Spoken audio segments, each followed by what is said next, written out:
Let me tell you something that most people never figure out, and it costs them years of their life. When a super empath finally stops chasing, something extraordinary happens. Not dramatic, not loud, not the kind of thing you'd write a movie about. It's quieter than that. Far more devastating. Because the moment that empath withdraws their energy consciously, deliberately, without apology, the entire dynamic shifts. And the avoidant who spent so long convincing themselves they needed no one suddenly feels something they weren't prepared for. A void, cold, unmistakable, real. Here's what you have to understand about empaths. They are not weak people who love too much. That's the myth. The truth is, super empaths are extraordinarily powerful beings who have spent most of their lives pouring that power outward, into other people, into relationships, into trying to bridge the emotional gap that the avoidant refuses to close. They chase not out of desperation, but out of a deep, almost compulsive need to connect, because connection is oxygen to them. And they've been trained, consciously or not, to believe that if they just give enough, love enough, understand enough, the avoidant will finally open up. But here is where psychology becomes brutally honest with us. The avoidant's emotional architecture is not built for openness. It's built for self-protection. Every wall they have constructed exists because at some foundational level, intimacy feels like a threat. They push people away not because they feel deeply, but because feeling fully terrifies them. And the empath, in all their warmth and pursuit, inadvertently became the person who confirmed the avoidant's internal story. I am someone worth chasing. My emotional unavailability is power. That story only survives as long as the empath keeps running toward them. The moment the super empath stops, and I mean truly stops, not as a strategy, not as a game, but as a genuine act of self-reclamation, that story begins to collapse. Because now the silence isn't coming from the avoidant, it's coming from the empath. And that inversion is psychologically catastrophic to someone whose entire identity has been constructed around being the one who holds back, the one who is pursued, the one who decides when and how much emotional currency gets distributed. Philosophers have long argued that real power lies not in dominance, but in detachment. The Stoics called it epitheia, not the absence of feeling, but the freedom from being controlled by external circumstances. The super empath in this moment stumbles into that ancient wisdom not through study, but through pain. They stop chasing because they finally choose themselves, and in doing so, they become, perhaps for the first time, completely uncontrollable. Think about what that means for the avoidant. Their entire relational ecosystem built on the predictability of the empath's pursuit has just lost its gravity. They reach for their usual levers, the subtle dismissal, the hotan cold dynamic, the weaponized silence. But those tools require a target who is still emotionally engaged, still watching, still waiting. And the super empath, they've left the building, not with rage, not with a speech, just quietly, powerfully, irrevocably. That stillness becomes a mirror. And in that mirror, the avoidant is forced to see, perhaps for the first time, without distraction, who they have become in this relationship, what they have refused, what they have sacrificed at the altar of their own fear. The most powerful thing a super empath ever does isn't loving harder. It's finally, completely, unapologetically going still.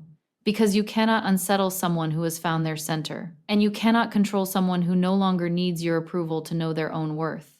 Now, once that stillness settles in, once the empath has reclaimed their energy and stopped the chase, something else begins to surface. Something even more unsettling for the avoidant. Because the super empath doesn't just withdraw, they see. And that ability to see clearly, deeply, and without flinching is where the real dismantling begins. Understand this about super empaths. Their gift is not simply that they feel things intensely. That's only half the equation. The other half, the part that most people underestimate, is that they read people with an almost surgical precision. They have spent years, sometimes decades, tuning into the emotional frequencies of those around them. Not because they chose to develop this skill in a classroom, but because survival demanded it. Many super empaths grew up in environments where reading the room wasn't a social nicety, it was a necessity. So they learned. And what they learned is how to see past the performance, past the mask, past the carefully constructed version of a person that the world is allowed to encounter. And the avoidant has a very sophisticated mask. The avoidant personality is, at its core, a masterwork of self-protection. Everything about the way they communicate, the measured responses, the strategic ambiguity, the emotional unavailability dressed up as independence, is designed to keep others at a safe distance while maintaining the illusion of strength. They have convinced themselves, and often the people around them, that they simply don't need much, that they are self-sufficient, evolved even. Above the messiness of emotional dependency, it's a compelling story. And for most people, it holds, but not for the super empath. The empath sees the hypervigilance underneath the calm. They notice the micro expressions, the split-second flash of longing before the wall goes back up. They feel the contradiction between what the avoidant says and what their energy screams. They have always seen it. The difference now, after the awakening, after the withdrawal, is that they name it. Quietly, without drama, without the need to fix it or fight about it. That naming is where the ego begins to fracture. There is a profound psychological principle at work here that the philosopher Jean-Paul Sartre explored in his concept of gaze, the idea that being truly seen by another person strips away the constructed self and confronts us with what we actually are. For most of us, that experience is uncomfortable. For the avoidant, it is existentially threatening, because their entire identity depends on remaining unseen, on being the observer, never the observed, on maintaining enough distance that no one ever gets close enough to read the fine print. And here comes the super empath, calm, clear, unshaken, essentially reading every line. What makes this so uniquely destabilizing is the absence of judgment in how the empath delivers this truth. They don't weaponize what they see. They don't erupt, accuse, or catalog the avoidance failures in a heated argument. They simply reflect, a quiet acknowledgement, a knowing glance, a sentence spoken in a steady voice that lands like a stone dropped into still water. I see what you're doing. I've always seen it, and I'm no longer going to pretend I don't. That is not a confrontation. That is a revelation. And revelations, unlike arguments, cannot be deflected or debated away. Because the avoidant has spent years preparing for conflict. They know how to handle anger. It confirms their belief that closeness leads to chaos. They know how to handle tears. It confirms their belief that emotional people are unstable. But peaceful clarity, compassionate truth-telling delivered without a single tremor of neediness, that breaks the pattern entirely. There is no script for that response. No defensive maneuver that works against someone who isn't attacking. Being truly seen without reaction, without agenda, without the empath needing anything in return, is the one experience the avoidant has never learned to survive. Because you can build walls against a storm, but you cannot build walls against someone who simply holds up a mirror and waits. So now the empath has gone still. They have held up the mirror. And the avoidant is beginning to feel something they cannot quite name, a subtle unraveling at the edges of the carefully constructed world they have built. But here is where the story takes its most unexpected turn. Because what comes next isn't what the avoidant anticipated. It isn't anger. It isn't pleading. It isn't the familiar cycle of pursuit that they have come to rely on like a gravitational constant. What comes next is something far more confronting. The super empath stops asking, not in the passive-aggressive way, not in the punishing silence that screams, "Notice me," not as a tactic deployed to provoke a reaction. They stop asking in the most genuine, most psychologically mature, most quietly devastating way possible, because they have finally accepted a truth that took them far too long to arrive at. That what should be freely given should never have to be begged for. Think about what that realization costs an empath to reach. These are people who, by their very nature, believe in the transformative power of love and understanding. They entered this dynamic with the deeply held conviction that if they showed up fully enough, if they were patient enough, loving enough, consistent enough, the avoidant would eventually feel safe enough to reciprocate. They weren't naive, they were hopeful. And there is a profound difference between the two. Naivety is the absence of knowledge. Hope, in the face of evidence, is a choice. And the empath made that choice over and over, absorbing the emotional cost each time because they genuinely believed the relationship was worth the investment. But at some point, and this point is different for every empath, but it always comes, the ledger becomes impossible to ignore. The withdrawals have consistently outpaced the deposits. The emotional labor has been almost entirely one-directional. And the empath, with all their capacity for feeling, finally allows themselves to feel the full weight of that imbalance. Not with bitterness, not with resentment, with clarity. And clarity, as we have already established, is the super empath's most dangerous weapon. Now here is where the psychology becomes particularly fascinating. The avoidant's entire relational strategy, consciously or not, is built on a foundation of perceived indispensability. They operate from an unspoken belief that their emotional withholding makes them more valuable. That scarcity creates desire, that if they give a little, pull back, give a little, pull back, the empath will remain perpetually invested, perpetually reaching, perpetually proving their worth. It is, in the most clinical sense, a system of intermittent reinforcement. And intermittent reinforcement, as behavioral psychology has demonstrated repeatedly, is the most addictive reward pattern known to human beings. More powerful than consistent reward, more binding than consistent punishment. It keeps people hooked precisely because the validation is unpredictable. The avoidant, whether they intellectualize it or not, has been the architect of that system. So what happens when the subject of that system simply opts out? When the empath no longer reaches for the intermittent reward? When they look at the emotional vending machine that has taken everything they had and returned almost nothing, and they just walk away from it? The entire architecture of the avoidance relational power collapses, because that power was never really about the avoidant's strength. It was about the empath's willingness to keep playing the game. William James, the father of American psychology, wrote that the deepest principle in human nature is the craving to be appreciated. The avoidant has suppressed and denied that craving in themselves so thoroughly that they have forgotten it exists. But it exists. It has always existed. The moment the empath's appreciation, that steady, generous, unconditional appreciation that the avoidant quietly fed on while pretending they didn't need it, is withdrawn, that buried craving surfaces with a force that the avoidant is entirely unprepared to manage. They reach. Maybe not obviously, maybe not immediately, but they reach. And the empath, standing in their new stillness, their new clarity, their newly reclaimed self-respect, finally understands something that changes everything. You never had to earn what was always yours to deserve. And anyone who made you feel otherwise was never offering love. They were offering leverage. There is a moment in every super empath's journey, and if you have lived this, you will recognize it instantly, where something fundamental shifts inside them. Not a dramatic declaration, not a confrontation that finally clears the air. It is quieter than that and far more permanent. It is the moment they stop trying to disprove the story the avoidant wrote about them and start writing an entirely different one for themselves. Because here is something that rarely gets discussed with the honesty it deserves. The avoidant doesn't just withhold emotionally. They narrate. They construct, over time, a very specific and very convenient characterization of the empath that serves one primary purpose: to justify their own unavailability. You have heard this story before, perhaps even internalized it. The empath is too sensitive, too intense, too much. They need too much reassurance, too much connection, too much depth from a relationship. The avoidant positions themselves as the reasonable one, the grounded one, the adult in the room who has somehow risen above the messiness of emotional need.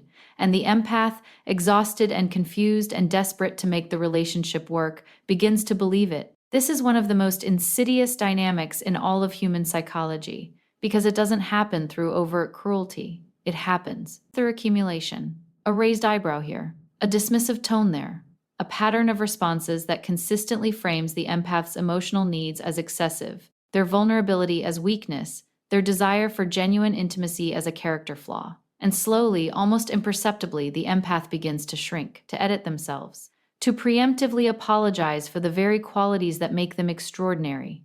Carl Jung understood this deeply when he wrote about the process he called individuation, the lifelong journey toward becoming fully and authentically oneself. He argued that we cannot complete that journey while we are unconsciously performing the roles that others have assigned to us.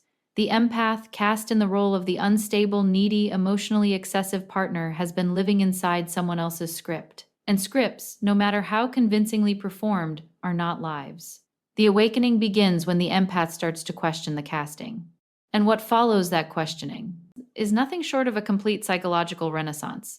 Because when a super empath directs their extraordinary emotional intelligence inward, when they apply to themselves the same depth of understanding and compassion they have spent years lavishing on someone who couldn't receive it, they grow at a pace that is genuinely startling. They begin to heal wounds they didn't even know were open. They begin to recognize patterns they had been too close to see. They begin to understand that their sensitivity was never the problem. Their sensitivity was the gift. The problem was the environment in which they were trying to express it. And they thrive, visibly, undeniably, irrevocably. Now consider what this does to the avoidance ego. The narrative they built, the one where the empath is too much, too broken, too dependent to function without the avoidance intermittent validation, requires a very specific condition to remain intact. It requires the empath to stay diminished, to remain in the version of themselves that the avoidance behavior helped create. The moment the empath outgrows that version, the story doesn't just weaken, it implodes. Because you cannot credibly maintain that someone is unstable while watching them build something beautiful without you. You cannot convincingly argue that someone needed too much while observing them need nothing from you at all.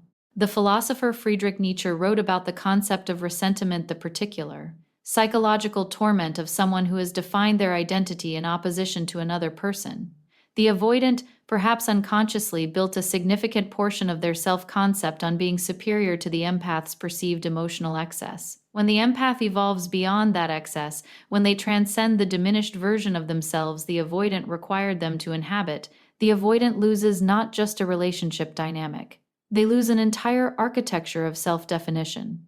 That loss reverberates at a level far deeper than pride, because it raises a question the avoidant is not equipped to answer. If the empath was never too much, if the problem was never their sensitivity, their depth, their need for genuine connection, then what exactly was the avoidant protecting themselves from all along? The most profound growth a person can experience is not the kind that happens in comfort. It is the kind that emerges from the wreckage of being misunderstood by someone you loved completely. And when the super empath rises from that wreckage not broken, not bitter, but expanded, they don't just outgrow the narrative. They render it irrelevant. So the empath has gone still. They have held up the mirror. They have stopped begging for what should have been freely given. They have outgrown the narrative the avoidant carefully constructed around them.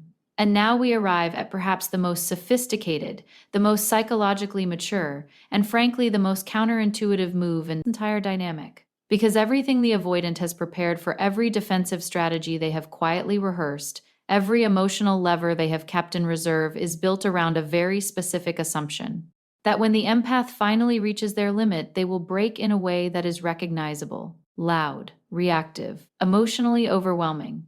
The kind of breaking that confirms everything the avoidant has always believed about intimacy being dangerous, about emotional people being unpredictable, about their own withdrawal being not just reasonable but necessary. And then the super empath sets a boundary, calmly, completely, without a single tremor of guilt, and the entire playbook becomes useless. This is worth sitting with for a moment because it cuts to the very heart of how the avoidant has maintained control throughout this dynamic. Their power has never been brute force. It has been psychological. It has lived in the gap between what the empath needs and what the avoidant chooses to provide. It has been sustained by the empath's own internal conflict, the war between their self-worth and their attachment, between what they know they deserve and what they are willing to tolerate in the name of love. The avoidant, consciously or not, has been a master of exploiting that gap, of keeping the empath just uncertain enough, just hopeful enough, just emotionally invested enough to never quite reach the point of firm, unshakable resolve. But a super empath who has done the internal work, who has sat with their pain long enough to understand it, rather than just endure it, arrives at a place of resolution that the avoidant has no framework to process. They don't issue ultimatums soaked in desperation. They don't deliver boundaries wrapped in tears that secretly beg for a response. They simply state what they will and will not accept, with the quiet authority of someone who has already made peace with every possible outcome, including the one where the avoidant chooses not to change.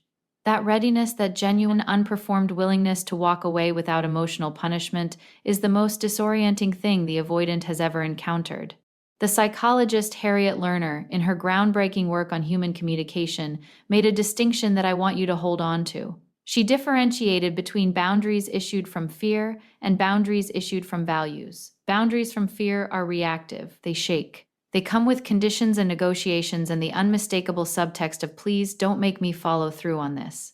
Boundaries from values are different in their entire energetic composition. They are not a threat. They are not a performance. They are simply a declaration of what a person stands for, and they carry the unspoken weight of someone who has already decided, long before the conversation began, exactly who they are. The avoidant has spent this entire relationship waiting for the empath to issue boundaries from fear, because those they know how to handle. They can outlast them. They can reframe them. They can deploy just enough warmth, just enough closeness to dissolve the boundary before it ever fully solidifies.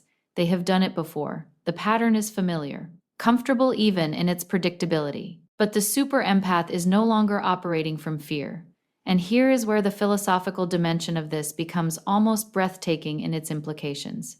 The Stoic philosopher Epictetus, a man who was born into slavery and spent his life developing a philosophy of absolute inner freedom, taught that the only true power any person possesses is the power over their own judgments, their own responses, their own interior world.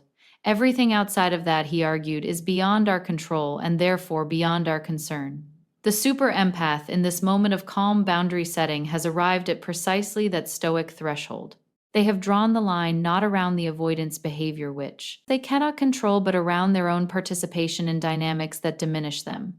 And that distinction makes all the difference, because the avoidant reaches for their tools, the strategic withdrawal, the sudden warmth designed to destabilize, the subtle implication that the empath is overreacting, being unreasonable, proving once again that they are too much. And they find, perhaps for the first time, that none of it lands, not because the empath has become cold, not because they have hardened into someone unrecognizable, but because the empath has simply become someone who no longer needs the avoidance interpretation of reality to feel secure in their own. There is no chaos to feed on, no guilt to weaponize, no emotional volatility to point to as evidence, just a person standing in their own truth, holding a line with the effortless steadiness of someone who drew it from a place of complete self-knowledge. And that, for the avoidant ego, is not just uncomfortable. It is the one experience their entire defensive architecture was never, ever built to withstand. Because you can manipulate emotion, you can outlast anger, you can reframe tears, but you cannot negotiate with someone who has already given themselves everything they were looking for from you. We have traveled quite a distance together in this conversation. And if you have been paying attention, truly paying attention, you will have noticed that each of these 5 points has been building towards something. A crescendo, a final irreversible transformation that completes the arc of the super empath's journey and delivers the most psychologically annihilating blow to the avoidant ego, not through conflict, not through retaliation, not through any outward act of power whatsoever, but through something so simple, so ancient, so fundamentally human that it is almost shocking we don't talk about it more. The super empath turns the love inward, and in doing so they become completely, utterly, magnificently untouchable.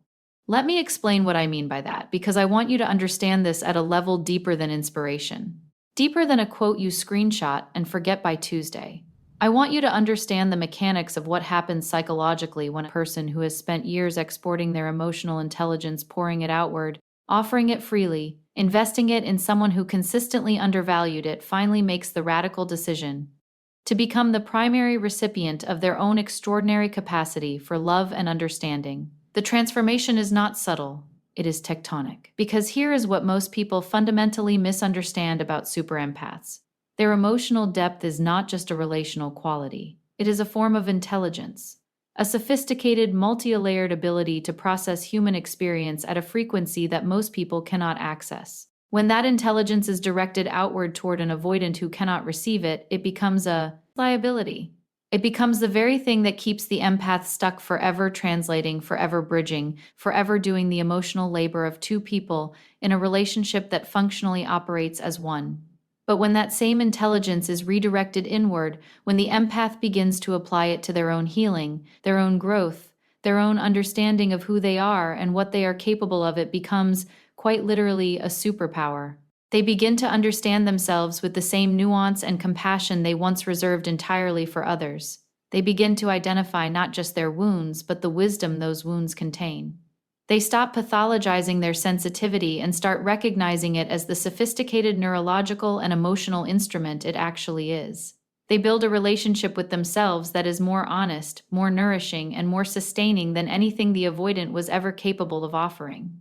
And from that foundation, they begin to construct life relationships, purpose, creative expression, joy that reflects who they actually are rather than who the avoidant needed them to be.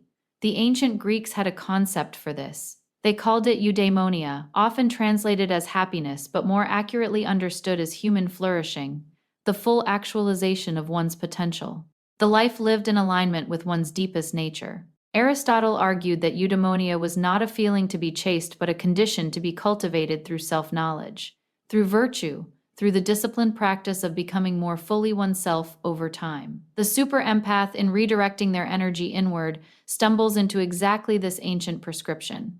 Not because they read Aristotle, but because pain, when metabolized with enough honesty and courage, has a way of delivering us to the same truths that philosophy spent millennia trying to articulate.